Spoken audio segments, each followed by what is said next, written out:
Welcome to the Inside Elections podcast, where we analyze elections in a nonpartisan, data-driven, and accessible way. We've got a really fun and different episode for you today, all about my favorite part of covering elections, the campaign ads. So don't adjust your dial, don't change the channel. This is the same Inside Elections podcast that you know and love, just a little different today.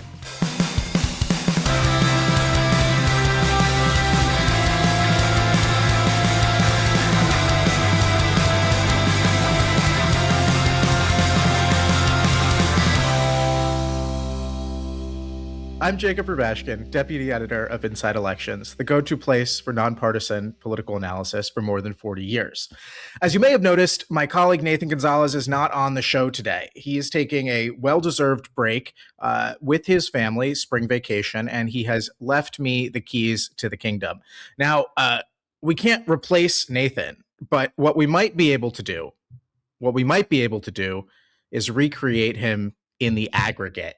That is where my two lovely guests today come in. We've got Erin Covey of the Cook Political Report with Amy Walter. Hi, Erin. Hey, Jacob. And we've got Kirk Bado of National Journal's Hotline. Good morning, Kirk. Jacob, happy to be here with you. And if I'm going to be any part of the Nathan aggregate, I would like the puns. I would like the whimsy, and Erin can take all the baseball knowledge. Oh, for sure. You have that locked down.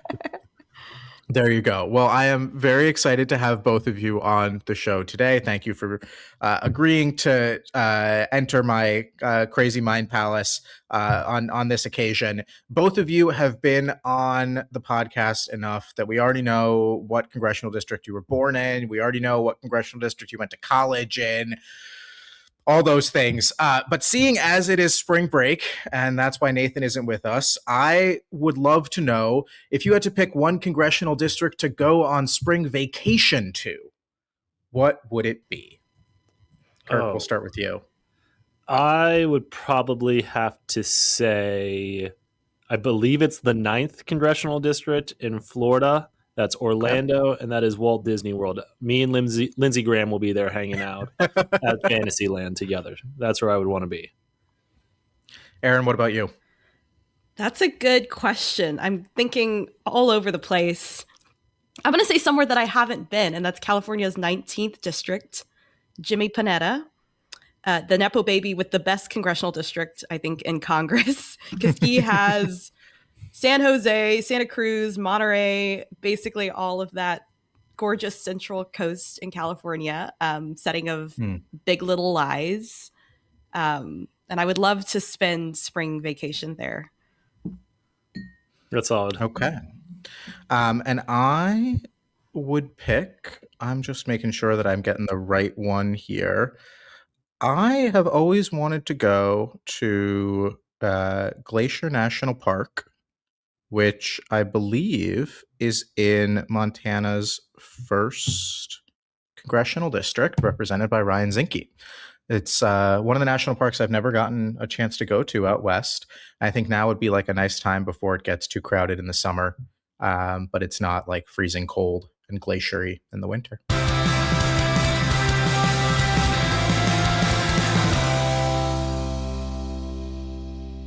Now, as promised, we're going to do things a little differently on today's show.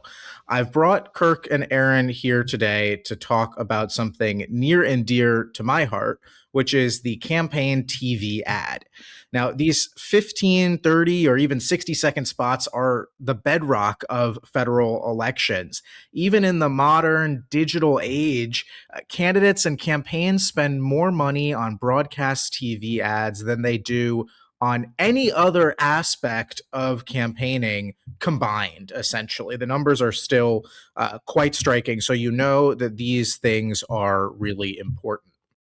On today's show, the three of us are going to be holding the first ever Inside Elections campaign draft, a celebration of campaign commercials. So here's how it will work. One by one, each of us will select a campaign ad from the 21st century that we find to be the best, the most memorable, or the most iconic, or just the most effective. We'll go for 4 rounds in this fantasy draft today. Each of us will end up with 4 campaign ads.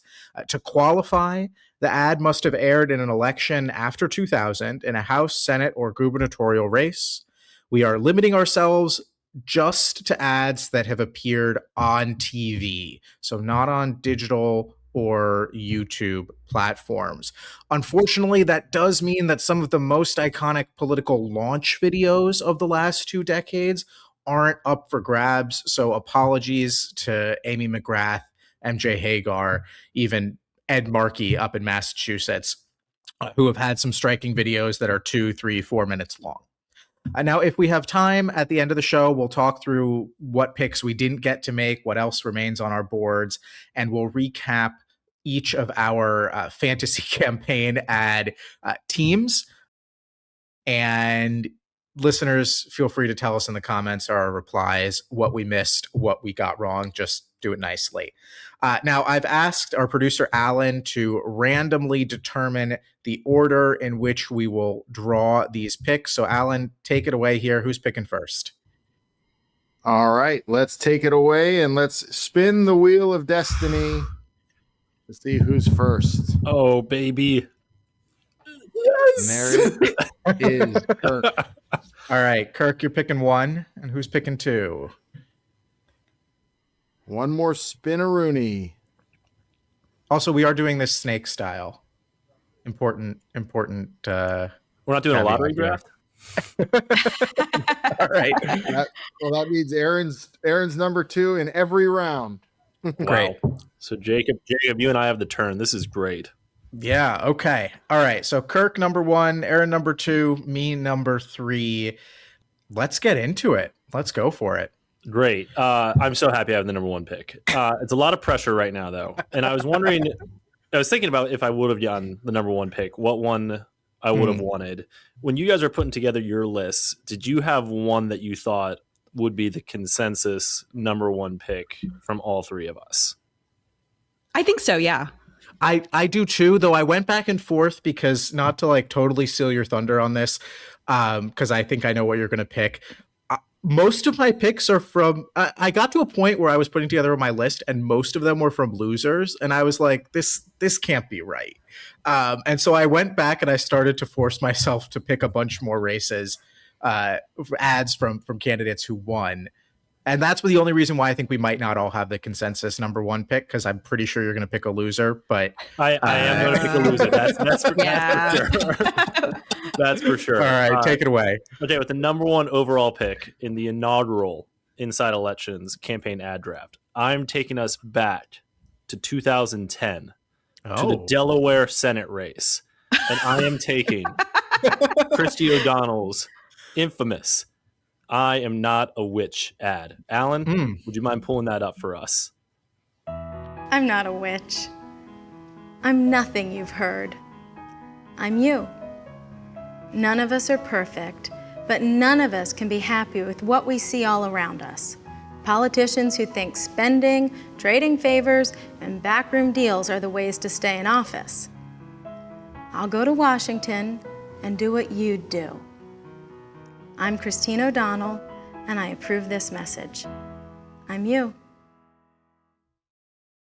Well, that's definitely in the so bad it's good category. Man, wow. It is. It's iconic. And that is an ad for the election to replace then Vice President Joe Biden. And Christy O'Donnell is responding to a 1990 clip of her on the Bill Maher show, where she talks about how she dabbled in witchcraft but didn't join a coven, that she knew friends who were in the witch circle, but she wasn't necessarily in it. And that kind of defied that whole campaign because of her nomination there. And it made her a laughingstock. That was the only thing people knew about. It went on SNL. I think Kirsten Wiig played her as well, clearing the path for Chris Coons to replace Joe Biden. There was a lot of hand-wringing over this because of the national environment was worsening for Democrats. But when Republicans are nominating someone who has to clear the air about whether or not they're a witch, it hurts. And so I'm so happy that when you post this episode now, the number one overall pick is going to be the Christy O'Donnell's I Am Not a Witch. Yeah, gosh, this one, who knew? It is iconic. I think that you went for the iconic category there. And to me, this race is kind of like the text of like how a party can screw up a winnable race in a primary. Absolutely. Right? We talk a lot about these days, like, oh, do primaries matter, and candidate quality versus national environment. But like, this was the worst year for Democrats. Republicans had a ringer in Delaware and Mike Castle, a guy who had been governor. He had represented the state at large in Congress. He was super popular, moderate, the whole deal. Had won re-election in 2008 when Obama and Biden were winning the state by like 1 billion points. And they didn't give him the nomination, and instead they nominated the woman who may or may not have been a witch. Right. And I think when we think back to what Charlie says a lot about, Republicans nominating exotic candidates in winnable races, I think she really cleared the path for luminaries like Herschel Walker and Mehmet Oz in later cycles here. Yeah. Yeah, no, she's the blueprint in many ways. I can't believe she didn't cast a spell on voters. Well, and she's also the blueprint in a particular way, which is that people don't remember, but Christine O'Donnell was also the Republican nominee against Joe Biden in 2008 in that Senate race, and none of this stuff came out. And it's interest. I find that interesting only because we've seen this kind of in other instances of candidates who have real significant baggage that they run, and when people don't take them seriously, that information doesn't come out. Because nobody's interested in like selling oppo on them, and so in effect they kind of launder their reputations by being a previous candidate. Like obviously George Santos is another great example of this. Like when he ran against Tom Suozzi in 2020, nobody bothered to look into all the shady stuff in his background. So when he ran in 2022, people initially at least didn't approach him as like, who's this weird guy, George Santos, running for office? They were like, oh yeah, George Santos, he was the nominee in 2020. So like, we know he must be legit. And the rest is history. Exactly. So good pick out of the box. Not where I was going to go. As I said, I'm glad I'm defying expectations here. All right, Erin, up to you. All right. So I was really torn on this one. My initial pick, I think, was the one that is your pick, Jacob. Okay. You guys are going to let me get away with a steal at the number 3 pick, but go ahead. I think so. So I think I think I'm going to stick with it because we may be able to come back around to this. So I'm going to have to go with another loser, Jason Kander, 2016. Oh, hell yeah. He assembles a rifle blindfolded and still loses to Roy Blunt by 3 points. But obviously this was, I think if you look at anyone's list of the most iconic ads, this is often one of the first that comes to mind. So if you want to cue it up, we can watch him do this for the umpteenth time. I'm Jason Kander, and Senator Blunt has been attacking me on guns. Well, in the Army, I learned how to use and respect my rifle. In Afghanistan, I'd volunteer to be an extra gun in a convoy of unarmored SUVs. And in the state legislature, I supported Second Amendment rights. I also believe in background checks so that terrorists can't get their hands on one of these. I approve this message because I'd like to see Senator Blunt do this.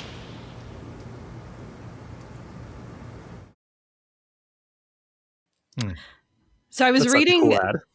Yeah, I was reading an article from Roll Call from after this ad came out. I don't remember if it was before or after the race was over, but it was with Mark Putman, the ad maker.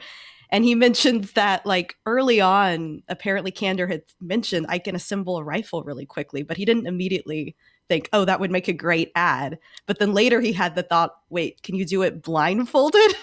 And that was what pushed it over the line into obviously creating an ad that, wasn't enough for him to win, but certainly raised him a lot of money, probably made it closer than it would have been otherwise. Yeah. This is where I would have gone for number 1 pick. To me, this is the best campaign ad of the century, certainly for a Senate race. every time I watch it, I'm just like, wow, this is everything you want. It's simple. It's not flashy. It has an incredibly effective point.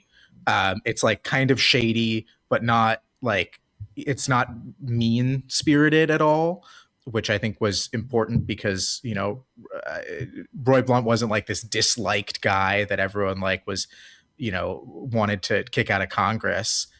And when you look at Kander losing by 3 points in a state that Hillary, I think, lost by 19, I mean, I think this plays a huge part in that.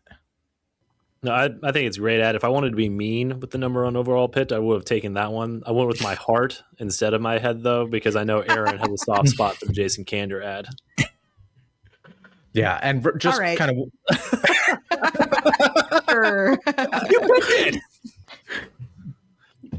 Kirk, I thought this is where you were going to go. I thought this did was too. going to be an easy... That's why I'm laughing. No, I had to go with I'm not a witch. I want that. I want a T-shirt that says my I'm not a witch ad, answering a lot of questions raised by my I'm not a witch ad.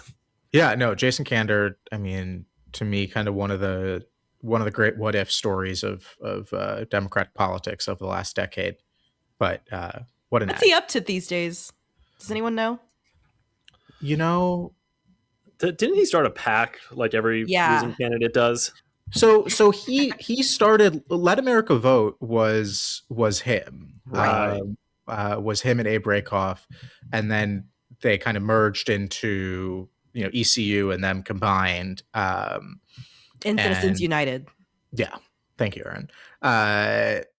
And I think he's kind of, he's still on Twitter. I think he's taken a step back after, the run for Kansas City mayor. I don't know if that ad would still be kind of as effective now as it was a decade ago, or if we've just kind of moved past that kind of split ticketing for a challenger, no matter how good your creatives are. But yeah, that was number one on my board. But don't fear, because I'm gonna bring out the first winner we've mentioned so far today. Alan, can you please tee up from 2014, Joni Ernst, Make 'Em Squeal? I'm Joni Ernst. I grew up castrating hogs on an Iowa farm. So when I get to Washington, I'll know how to cut pork. Joni Ernst, mother, soldier, conservative. My parents taught us to live within our means. It's time to force Washington to do the same. To cut wasteful spending, repeal Obamacare, and balance the budget. I'm Joni Ernst, and I approve this message because Washington's full of big spenders. Let's make them squeal. I mean, what's not to love? Right? The look in her eyes, it's just terrifying every time. She needs to bring back that hair, I think. I think if she would have brought back that hair, she would have run for re-election. Yeah, you think so? You think the short hair?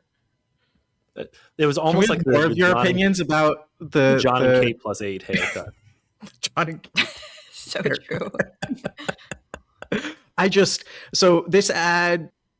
This ad was from 2014. It was in the primary, right? It wasn't even in the general election. Todd Harris was the media consultant on this, and I think it won Ernst the primary because she was not the favorite heading into that primary race. She was I think she was like a one-term state senator. She had some serious competition, and this was just so striking. It was so different. And like, you could tell she meant it, right? Like, she really did grow up castrating hogs. And this was the ignition for that upset primary win. And then to beat Bruce Braley in the general election. Maybe she would have done it anyways. He made some missteps. The year turned so south for Democrats at the end of the day. But to me, this is just like, when we're talking about campaign ads that can serve as rocket fuel and come to define a candidate throughout the course of the race, and then even when they get to DC, this is top of the list. Well, and she went back to the well again a few years later during her first re-elect, doing a similar pig ad or hog ad, right? Yeah, which I think is always a little dangerous because I feel like it's also like a good SNL skit though, where you have the recurring characters coming back in. Yeah, that's true.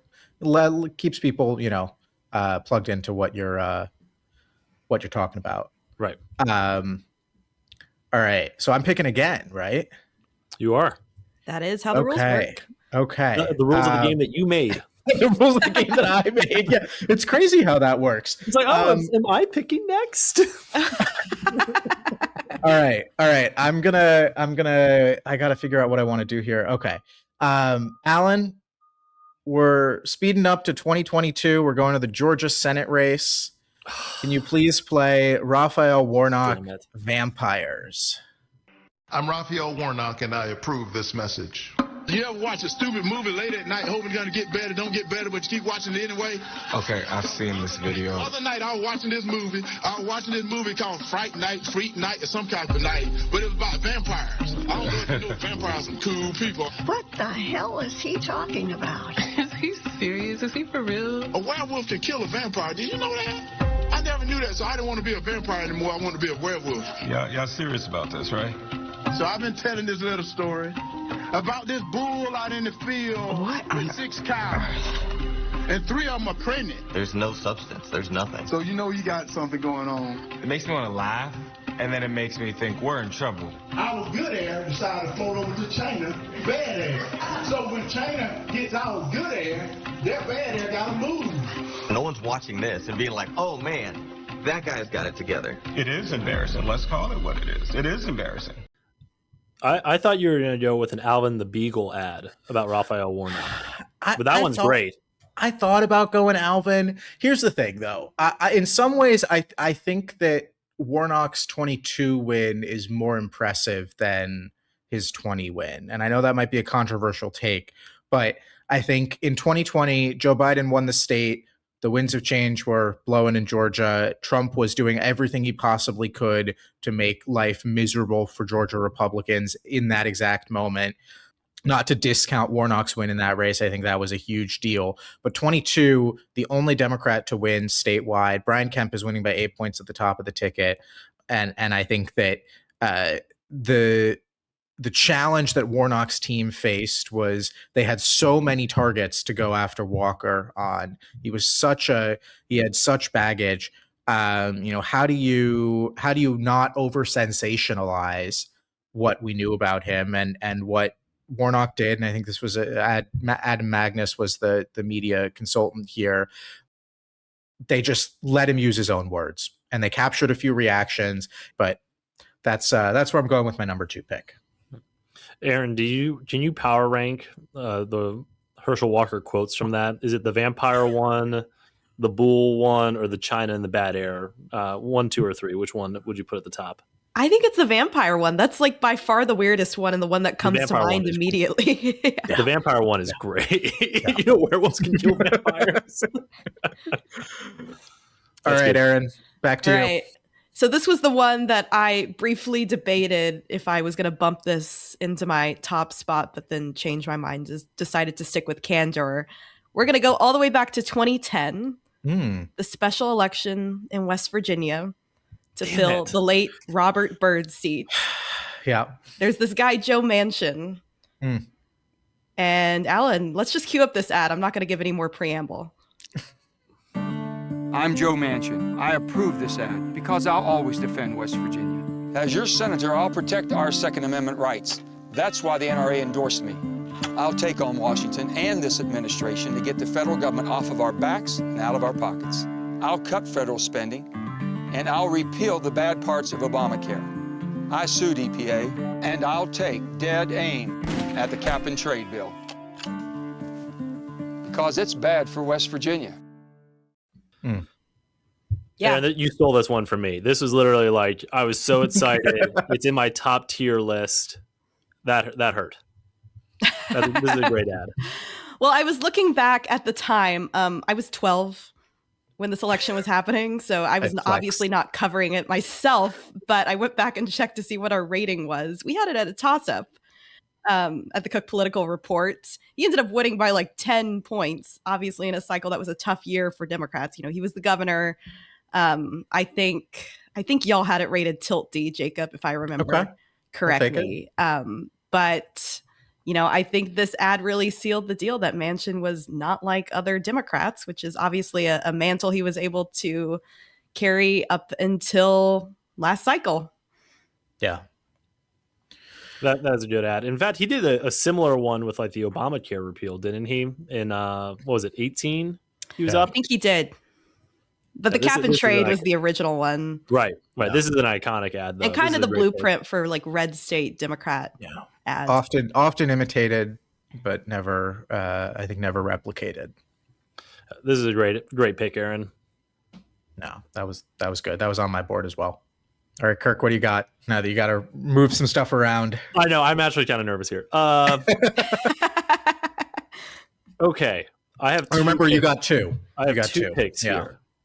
So I think for my first pick, I'm going to go right down my big board here and take us to an ad that I think really felt not gross in the moment, but very telling in the moment. And now with 8 years of hindsight, we're like hitting our heads like, of course, this is why this guy couldn't get any traction anywhere else. I'm going to go to the 2018 Florida governor's race with the Ron DeSantis Build the Wall ad. If we could pull that up, Alan. Everyone knows my husband, Ron DeSantis, is endorsed by President Trump, but he's also an amazing dad. Ron loves playing with the kids. Build the wall. He reads stories. Then Mr. Trump said, "You're fired." I love that part. He's teaching Madison to talk. Make America great again. People say Ron's all Trump, but he is so much more. Big league. So good. I just thought you should know. Ron DeSantis for governor. So this ad to me is most telling because of the audience capture that Trump especially had in 2018, even though he was down in the polls. This was an historic blue wave, but Ron DeSantis still felt like his best way through that Florida governor primary and eventually into the governor's mansion was throwing himself full weight behind him. And I remember this ad especially for the Build the Wall, the reading from The Art of the Deal to his kid. But what really stuck out with me watching it while researching for this pod was how much of a star Casey DeSantis is in that ad. I mean, she's the much more compelling part of that 30-second clip than DeSantis, who comes off as kind of goofy and ham-fisted. And as we're sitting here in April of 2026, thinking about what her career might have been if she would have decided to go maybe run for governor. I understand that race is really complicated down there right now, but just seeing that and seeing how natural she is, it just makes me think of what could have been. And looking back on DeSantis's failed presidential campaign, when you completely tie your entire political career to Trump, there's no wonder that Trump was able to just pants you and embarrass you. There's that phrase, in order to be the man, you got to beat the man. But it's not like in order to be the man, you have to be the man. You have to beat him. And DeSantis couldn't do it. No. Yeah, I mean, this worked so well for him in the moment, but ultimately laid the foundation for his future failures. Exactly. It's, if we're doing a ringer style here, it's one of those ones that what's aged the worst. Yeah. Good call. I have another pick here, and I think I'm going to go with another fun one here. I'm going to go with one that lives rent-free in my head because I was helping cover this race at the time. We're going to go back to the Ohio Senate race in 2022 with future vice president J.D. Vance. Are you a racist? Do you hate Mexicans? The media calls us racist for wanting to build Trump's wall. They censor us, but it doesn't change the truth. Joe Biden's open border is killing Ohioans, with more illegal drugs and more Democrat voters pouring into this country. This issue is personal. I nearly lost my mother to the poison coming across our border. No child should grow up an orphan. I'm J.D. Vance, and I approve this message because whatever they call us, we will put America first. As you can see, I'm a sucker for a strong opening line. This ad came out tail end, I believe, of the primary, Jacob and Aaron. You guys can correct me if I'm wrong here. But it came out before Trump formally waded into the race. I believe that's right. Yeah. And it was a good encapsulation of how they were playing. Everyone in that crowded, really ugly GOP primary was playing for an audience of one, everyone except for Matt Dolan, obviously. That attention-grabbing ad really hitting on all the notes that would come to defy Trump's first term and the first few months of his second term here, blaming Joe Biden for the failures at the border, talking about mass deportations, cracking down on illegal immigration, endeared himself to Trump, where Trump gave him the endorsement, which powered him over this crowded field, and eventually started this partnership where now they are in the Oval Office together. I think this is just kind of a jarring ad about where J.D. Vance was at that moment, where the Republican Party was at that moment. And if we look back at that DeSantis ad about how poorly that has aged, I think this one is a better example of how you can speak the language of Trump without necessarily licking the boots like DeSantis was doing. It's a really good point. Yeah, I have a strong roster right now. I'm very happy with it. All right, Erin, what do you got? So I'm debating now. Joni Ernst would have been my next pick if you hadn't taken that one, Jacob. And I'm not sure if I want to go more earnest or more iconic. And I think I'm going to have to go iconic. We're going to go back to Georgia, which is the source of so many ads. I was like, why is a third of my list ads that were in Georgia in 2020 and 2022? Let's go back to the 2020 Senate race. Okay. Appointed Senator Kelly Loeffler defending her seat, trying to prove her conservative credentials, and she launches this insane series of ads. Did you know Kelly Loeffler was ranked the most conservative senator in America? Yep, she's more conservative than Attila the Hun. Fight China. Got it. Attack big government. Yeah. Eliminate the liberal scribes. More conservative than Attila the Hun. Uh-oh. Kelly Loeffler, 100% Trump voting record. I'm Kelly Loeffler. I approve this message. So good. Yeah. So good. That one of my favorite parts about this ad is the China line, because Attila the Hun was never anywhere close to China. And I wonder if the issue was that people mixed up, in Mulan, remember they're fighting the Huns? For some reason. I wonder if that's where this got added. Or they confused him with Genghis Khan. Or maybe they confused him with Genghis Khan. I don't know. But it is hilarious to think that this bloodthirsty warlord who pillaged Rome is the picture of conservatism. Yeah. But, obviously an indication of where the Republican primary electorate was at in Georgia at that point. She was running against Doug Collins. And, obviously didn't work for her. She lost, but well, really just an encapsulation of like what went wrong for Kelly Loeffler in that race. Because she was picked by Brian Kemp as a person who could appeal to suburban women in Atlanta, independent voters, moderates who had maybe voted for Stacey Abrams in 2018 and, were going to vote for Biden in 2020. She co-owned a WNBA team, right? Like she was not more conservative than Attila the Hun when she wasn't picked for that reason. And then Doug Collins got in and all of a sudden she's got to fight for Republican votes and turn herself into something that she's not and gives an opening to Warnock eventually in that runoff. Just like the definition of trying to appeal to an electorate that you have no credibility with. And this is like a moment of desperation, I think. But I was looking back at it. It appears that there were a series of ads that they did, which I had blocked out.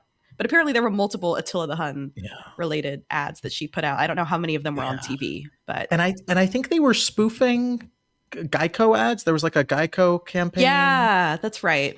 That had a similar vibe. Friend of the show, Nathaniel Rakich, pointed that out to me. when I first highlighted these ads back in 2020. But no, that's a good pick. All right. Well, I guess I'm making my final 2 picks here. Wow, this is a lot of pressure, and I've got so many good ads that I want to highlight. So I hope we can run through the rest of our board after. I'm going to pick. Can you remind us real quick of what ones you have before going into your final 2 picks? Okay, so my number 1 pick is Joni Ernst, Make 'Em Squeal. My number 2 pick is Raphael Warnock, Vampires. That's pretty good. Man, we should have gone 5 or 6 because this is tough. But I think I have a plan here. All right. So for my number 3 pick, I'm taking what I believe is the first house race to be on the board here. I don't think we've picked a house race before. Alan, can you please cue up Monica Tranell, Airbnb? Oh, this is a great one. I'm Monica Tranell. We're about to go inside one of Ryan Zinke's real Airbnb rentals. As interior secretary, Zinke tried to cash in by selling off Montana's land to international developers. Now he's buying up properties across Montana and jacking up the rent. $16,000 a month for this place. Housing profiteers like Ryan Zinke are the reason it's so expensive to live here. I'm Monica Tranell. I approve this message. I'm here to stop it. This was really fun. She made a couple of these ads, and another one she runs into Zinke outside of one of his other Airbnbs. So he plays a little cameo. But I picked this one because it was the first one to air, and I think it's the only one that she's like physically inside the Airbnb. Like she paid that $16,000 to rent the Airbnb to film the ad. That's nuts. And I just it's just one of these ads that like it's like show not tell, right? Like it is not over the top. It's just her and her camera crew inside the Airbnb. She's like pointing out that it's kind of a dump. And it hits on a whole bunch of things. Notably, it doesn't mention partisanship at all because this was a Republican-leaning district that she was trying to win. And I should say this is from the 24 campaign, not the 22 campaign, because she ran twice. And it's a super local issue, right? Like housing prices in Montana, especially because of like pressure from vacationers, are insane. So this was something that was like not partisan in terms of the vibe or the issue. And it's funny, right? Like it's lighthearted but pointed in a way that I think was really great. Well, what I think is interesting, we're contrasting this ad right after the Attila the Hun spot. We've talked to a lot of party strategists where they talked about these candidates need to be authentic, and just how what you guys were saying earlier, how inauthentic the Kelly Loeffler ad was, and how authentic and localized this Monica Tranell ad is to a really hyper local issue, but making it very personalized and making it real for voters. It's the difference between the best ads that we're talking about and the iconic ads that we're talking about today. Yeah. Of course, it didn't help her win. She underperformed how she did in 22, but this ad still feels it's memorable to me and instructive. Hopefully we get some interesting ads from the smoke jumper who's running in that. Yeah. Oh yeah. Certainly. If he doesn't jump out of a plane in at least one of his, if they don't get him in a parachute, if he doesn't go full Dan Crenshaw, what are they doing? I don't know what. No, oh seriously, my God, that's a great one. So there was I debated, but she didn't even make it out of the primary, so I didn't even put this on my big board. Deb McGrath, who ran for Congress in Wisconsin. Oh yeah. She crazy bio, CIA officer, but she was also an Army paratrooper, and she jumps out of a plane in one of her campaign ads. Which has always stuck with me, but she got third in the primary. So, what is more likely from the smoke jumper in an ad, that he jumps out of a plane or that he appears shirtless? Because those are two great assets he has: the plane and the abs. Have we seen a candidate shirtless in an ad before? I'm thinking about that. I don't know. I mean, he's definitely there's gonna be some sort of like social media. Absolutely. He's already tweeted about it. Spots, but I always think about Erin Covey Oh, yes, jumping into yes. the lake. We, That wasn't we an have ad. seen a candidate shirtless. Yes, we have. That's so true. It's not a TV ad. It wouldn't qualify for No. this draft. But, oh, man. God, I totally blacked out that entire campaign for my own sanity. Okay. All right. So I'm making my fourth pick here.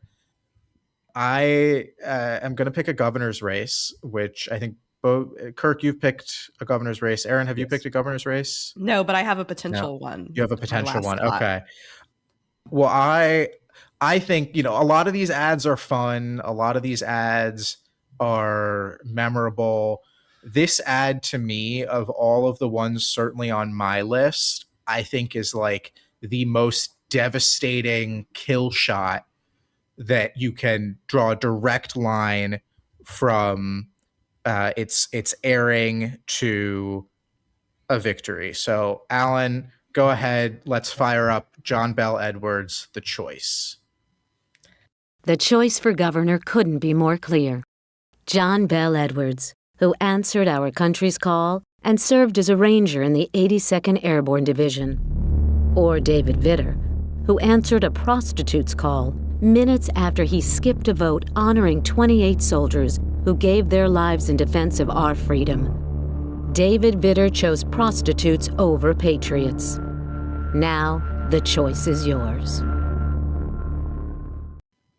That was it. He won by like 15 points in Louisiana as a Democrat. Oh my God. No recovery. You can't come back from that. Again, simple, effective, absolutely devastating, and made by like a 30-year-old named Jared Arsamont, who Nathan actually wrote a whole column about back in 2015 when this ad first aired, kind of being like, what's next for this guy? Because nobody knows who he is. And he has made this ad that defined the race. It's called "What Does It Take to Crack the Inner Circle of Political Consultants?" He's a 31-year-old. He's got his own firm now in Lafayette. But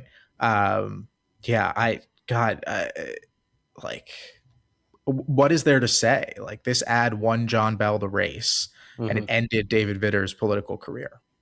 And it did so about an issue that people already knew about. None of this was secret, right? All of this was out in the open. Vitter had admitted to this. Vitter, there was no necessarily new information. I don't know if like people had kind of tied the timing of the call specifically, which is like the hook of the ad, but like it was just the contrast. They're the only people you see, right? There's no distractions. It's just the two images of the two men set against a black background.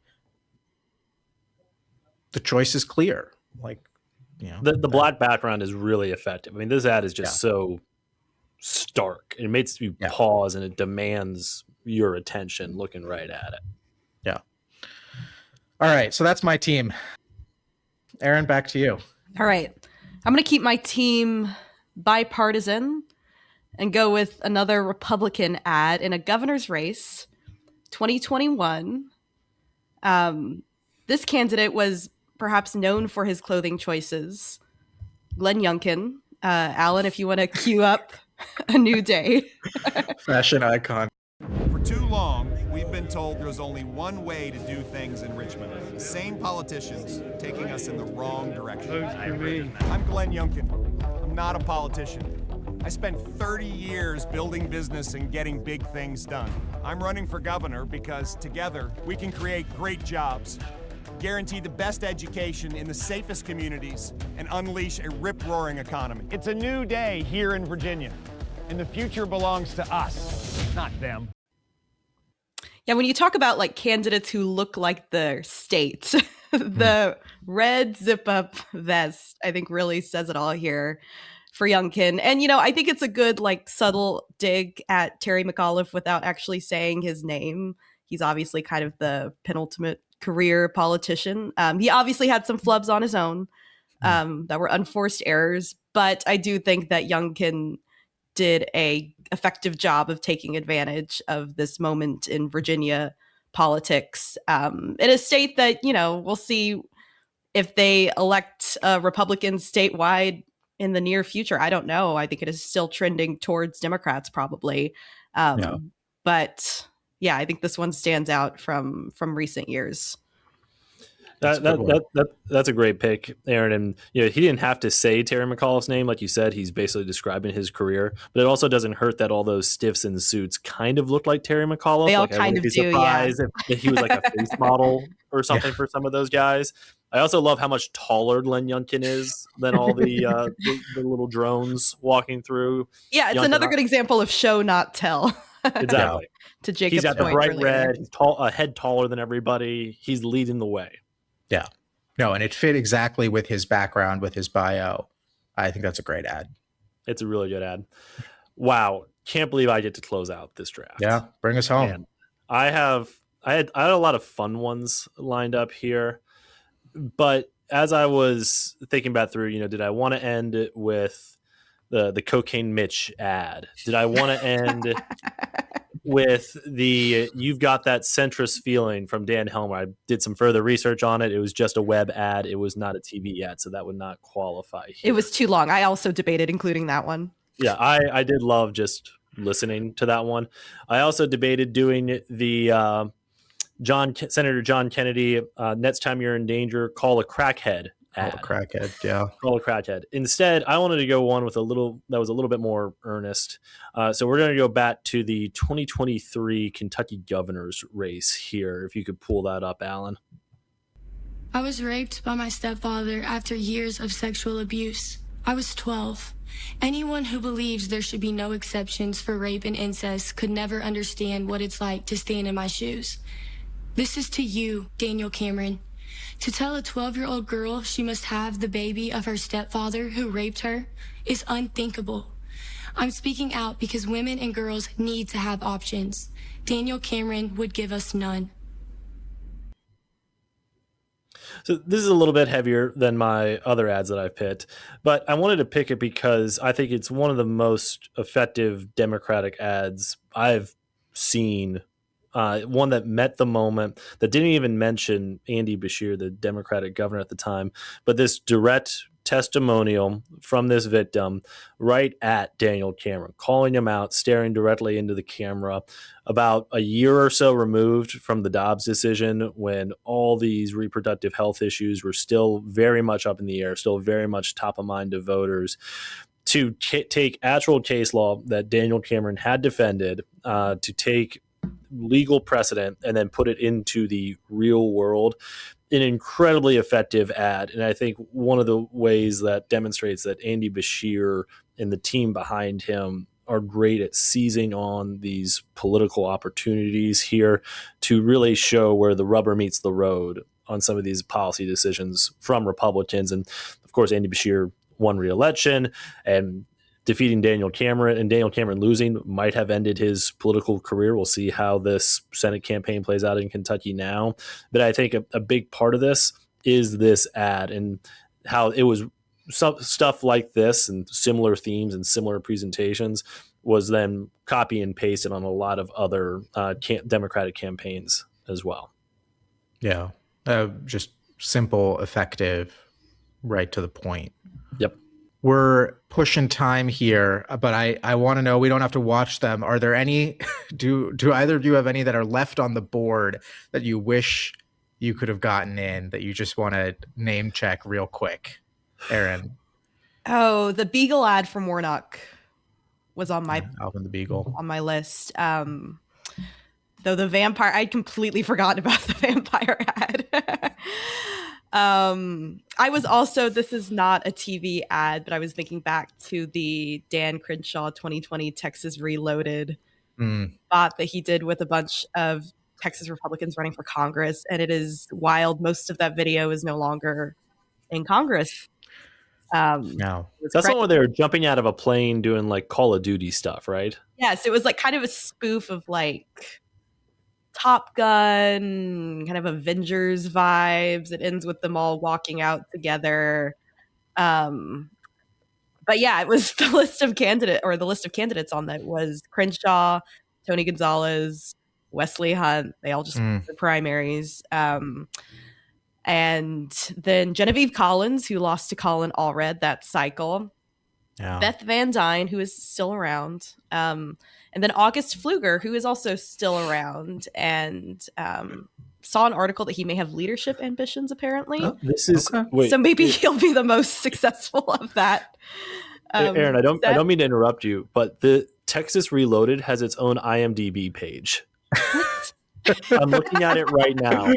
Genevieve Collins, top cast: Dan Crenshaw, Wesley Hunt, Beth Van Dyne, August Pfluger, Tony Gonzalez. Yeah. This is so funny. It's got trivia on here as well.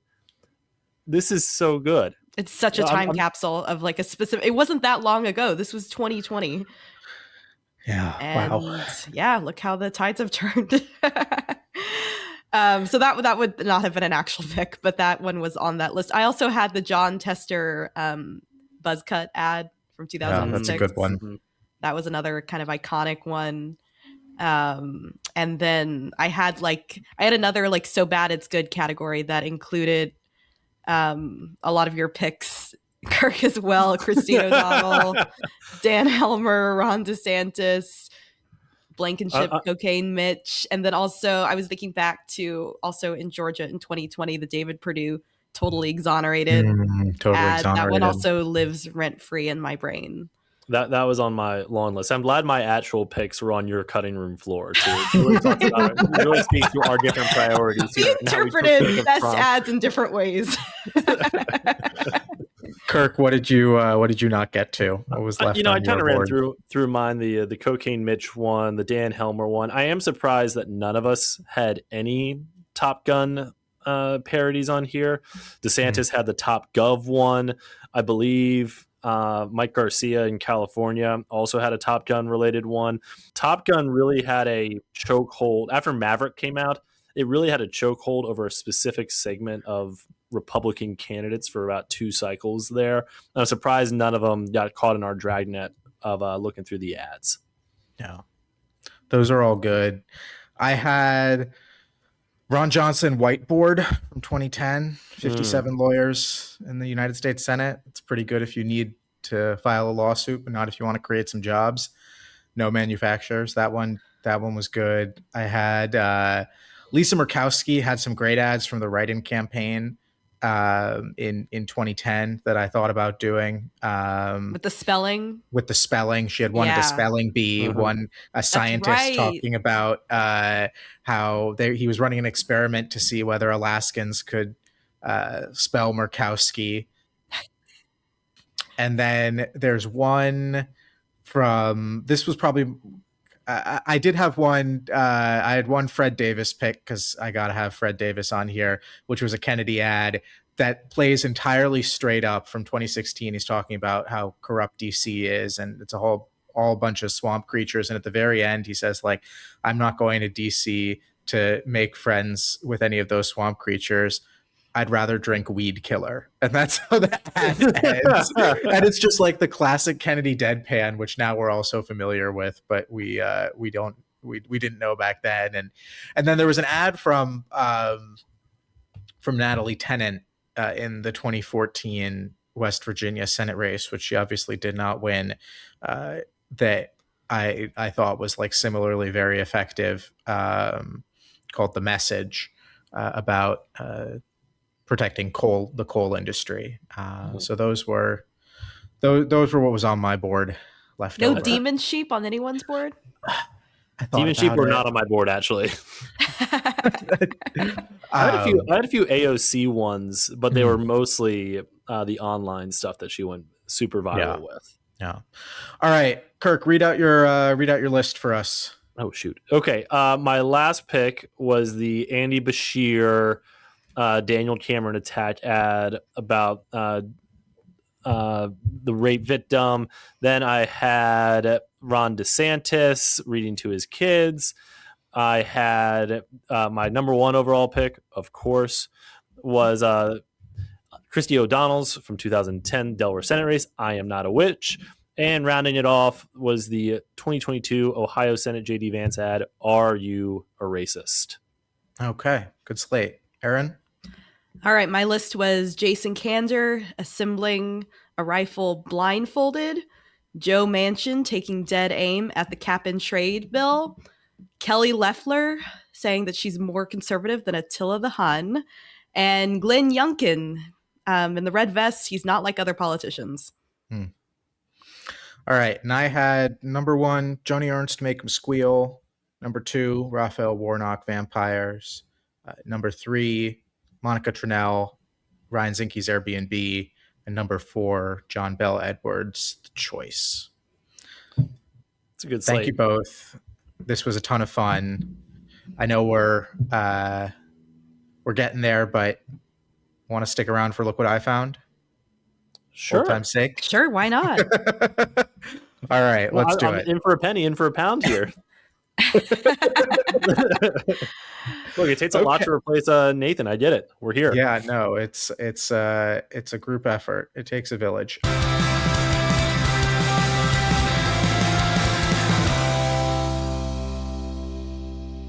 Now it's time for Look What I Found, the part of our show where we talk through something fun that we discovered or came across over the last couple weeks. It doesn't have to be political. It can be a movie, a TV show, a good book, a good album. You never know what you're going to get. Kirk, why don't you kick us off here?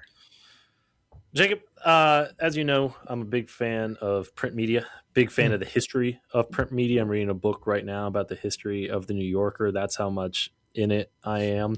And so I loved this story this week from our friends over at Semaphore about the oldest job in journalism. The New York Post runners defy AI was the headline.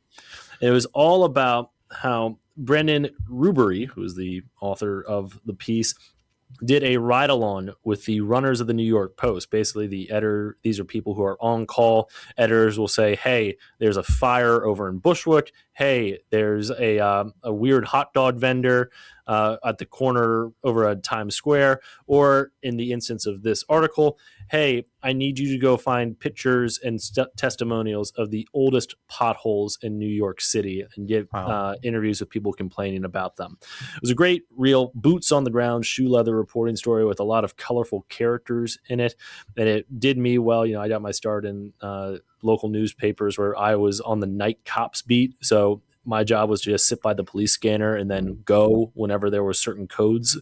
So it really was nostalgic for me. It was definitely never anything at this level, but I really enjoyed the scenes, characters, and descriptions of being a New York Post runner. Yeah. Erin, what'd you find? Let's see. This is always a tough question for me because I feel like a large chunk of the media that I consume has nothing to do with things that listeners of this podcast are probably interested in. You have to have thoughts on Summer House or something like that. I actually don't have any thoughts at all on Summer House. I've learned everything about that show against my will. So I'm going to recommend a book that I read recently that's kind of old. It's been out a while, but I had never gotten around to it and really enjoyed it. It's called Homegoing. It came out, I believe, in 2016, but it's about two half-sisters from Ghana who are separated by the slave trade. And it goes through and has a chapter from like each generation up into the present day. And it was really interesting, really powerful. And it's obviously it's about a part of American history that there has been like a lot of fiction written about, but like not from this angle that I had ever read before. And I learned a lot about the history of Ghana and how the colonization affected that country up into the present day. That was really interesting. So I would really recommend it. It's very readable. And yeah, I also recently I got duped by multiple AI artists on Spotify. So I'm loath to recommend. I feel like I often recommend like artists, but I feel like I should be careful because clearly I am a boomer. I'm really glad we are actually replacing Nathan now. Yeah. Don't listen to Kayla Ross if she comes across your feed. Okay. Anyone who sounds like Olivia Dean but isn't Olivia Dean, probably not a real person. I feel like the music Nathan listens to is so kind of niche. I don't think AI has gotten around to trying to spoof it yet. I think he's secure for another couple years. That's funny. The rest of us, though, got to keep our wits about us. I bought a new cookbook from the wonderful cookbook store in Mount Pleasant, Bold Fork. It's called Hello Home Cooking by Ham El-Wali, who is a chef and the husband of Sola El-Wali, who was on Bon Appetit Test Kitchen and worked for the New York Times and is now doing her own thing. And it's really fun. I've only just started to dig into it, but Ham was born to a Bolivian mother and Egyptian father and like grew up all over the world. And so his cooking influences are like very globally influenced, and every page, it's like, you never know what kind of recipe is going to be next, but all of it looks delicious. So I'm excited to crack it open and get cooking. That sounds great. I might have to borrow that from you. Yeah, no, absolutely. I'm sad I missed the book talk. I like walked in. I happened to be in the neighborhood, and I like walked in because I saw they had autographed copies, and I was like, "Oh, this means that like he was here yesterday, wasn't he?" And like, yeah, so it goes. All right. Well, that brings us to a close here. Thank you so much, both of you, for being here. Where can we find you, Erin? Where can we read your stuff? You can read my stuff at cookpolitical.com. Most of it is unfortunately behind the paywall, but I'll just plug that you should get a subscription if you don't already. We are publishing more now than we ever have. We're writing at least like one story a day at this point, between all the members of our team. And so would definitely encourage you to subscribe. I'm also on Twitter at ER Covey. I'm on Substack at Erin Covey, Blue Sky, I believe also Erin Covey. So you can find me there. Cool. Kirk? That's great. People want more? You can find more of my ramblings on the I'm at the Hotline, National Journal's Hotline. I'm also on Twitter at Kirk_Bado, Substack as well, but I would encourage you to check out all the brilliant analysis and a lot smarter things to say about all these races that we talked about today from my colleagues over at Hotline. So go check those out. All right. And I'm Jacob Rubashkin. Thanks for joining us on the first inaugural Inside Elections Fantasy Draft, hopefully the first of many to come. At Inside Elections, we provide nonpartisan analysis of congressional, presidential, and gubernatorial races. With a combination of reporting and data, we break down the key races and bring valuable context to complex elections. Go to InsideElections.com to subscribe to the bi-weekly newsletter. We've got individual subscriptions and group packages that are tailored for association and corporate tax. If you liked today's episode, please subscribe to the podcast and rate us on your favorite platform. If you're watching on YouTube, hit the thumbs up button, leave a comment, and subscribe. If you didn't like today's episode, please email Christine O'Donnell. We also wanted to thank our producers, Alan Tusinski and Melissa Lenner of Pretty Easy Podcasts, and associate producer, Conrad Tolosa. Please come back and join us next time.